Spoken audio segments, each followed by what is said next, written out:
Good morning, good afternoon, and good evening everyone sa mga tanan nagtan-aw ni nga video. Ako di si Charles Patak sharing a very important thing na ato mahibaw-an, no? Kitang tanan mahibaw ta. So topic karong adlaw is about sa ato ang mga sala, no? Kay balo ba ang tanan nga kung saan sala, no? Ang sala mao ang pagbuhat, no? Pagbuhat, ang pagsulti ug ang pagunahuna sa mga butang, no, nga batok sa ato ang amahan nga nasa langit. So, ang Biblia nag-ingon sa Romans chapter 3 verse 10 nga sa ning sulat walay matarong bisan usa. Bisan pag ako, bisan pag mga pastor, walay matarong bisan usa. No, gisulti pa sa Romans chapter 3 verse 23 kay ang tanan nakasala apil nako. No, kitang tanan sa kalibutan nakasala ta ug nakabsan sa himaya sa Dios. No, kana usa na sa part nga consequence sa ato mga sala. No, nakabsan ta sa himaya sa Dios. So, unsa may mga consequences sa sala natin tulo, no? Una, nagpahilayo nimo sa imong mabubuhat. Ang sala nagpahilayo ka nato sa atong mabubuhat.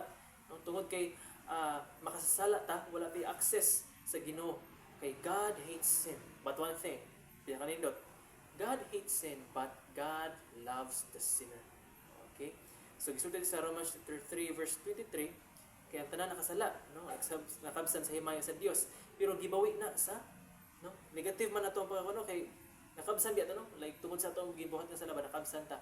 So mahingutang nga ala nakabsan di ko sa himaya di. Pero gibawi na sa Romans chapter 5 verse 8 gisulti dito nga, but God commended His love toward us in that while we were yet sinners, Christ died for us. Bisan pa sa imong pagkamakasala, bisan pa sa makasala, ang Ginoo gipili niyang magpakamatay para sa ato ang tanan, no, para kita maluwas ug dito mahiagom sa impierno. No, matoy una, ang sala makapahilayo ka nato sa ato ang mabubuhat. Ikaduha, ang atong padulngan mao ang impierno, no? Ang lugar nga puno sa kasakit, no, puno sa pagmahay mao ang impierno. Mao ni ato padulngan kita magpadayon sa atong mga sala. So atong ablihan atong Biblia kung na may mga Biblia diha, no, atong ablihan sa Revelation chapter 21, no, verse 8. Gisulti dito nga, but the fearful and the unbelieving and the abominable and murderers, mga mamatay tao, no, and warmongers and sorcerers, mga witchcraft, no, and idolaters, and all liars, mga bakakon, shall have their part in the lake which burneth with fire and brimstone, which is the second death. Okay, mo na ito ikaduhang kamatayon ang impyerno. So maong ayaw pag-ingon nga wala kay sala, ayaw pag-ingon nga katuntuhan na wala ito siya sala, kay perfecto to siya, walay perfecto diri sa kalibutan, kay kitang tanan makasala, no? Kay sa imong pagsulti palandaan nga wa kay sala, diha palandaan nakailad na ka sa imong kagalingon, no? Imong ilad imong kagalingon, no? So mo to ikaduha, ato padulungan is ang impierno. Ikatulo, wala kay relasyon sa Ginoo, kay dili man siya gusto og sala. Pero gisulti sa John chapter 1 verse 12, no, sa tanang mudawat, no, o mo salig diha kaniya iyang gihatagan og kagahom nga mamahimo niyang anak. So imo ra gyud buhaton para apil ka sa pamilya sa Ginoo, imo ra gyud dawaton, imo ra gyud saligan nimo sa kasing-kasing kay gibuhat na niya tanan. Nagpakamatay na siya para sa imo, nagantos na siya para sa imo ha, para ikaw maluwas. Dili na kaangay mo buhat pag maayo para maluwas ka, kay gibuhat na sa Ginoo tanan, no? So, kung gusto kag relasyon sa imong mabubuhat nga mao ang Ginoo, dawata og tuig si Hesukristo. Aron ikaw makabaton og kinabuhing dayon kay tungod sa gugma sa Dios, iyang ipadala iyang bugtong anak ug kinsa man na si Ginoong Hesukristo. Gisulti sa John 3:16. For God so loved the world that He gave His only begotten Son, that whosoever believeth in Him should not perish but have everlasting life.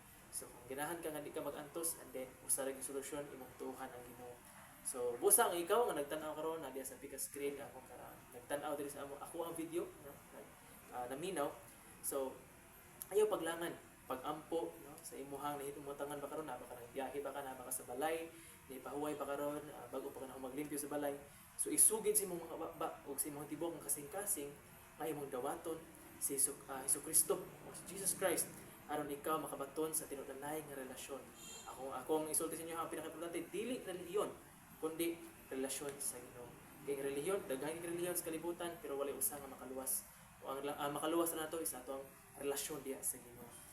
Okay? So kung aduna kay mga pangutana, no, sa ato ang video karon, no, comment na ka na may comment section. So ayaw kalimot pag-share sa video para nga to ang mga relatives, mga friends makakita po niini. And message sa amuang page. And see you sa atong sunod nga video. Once again, bye.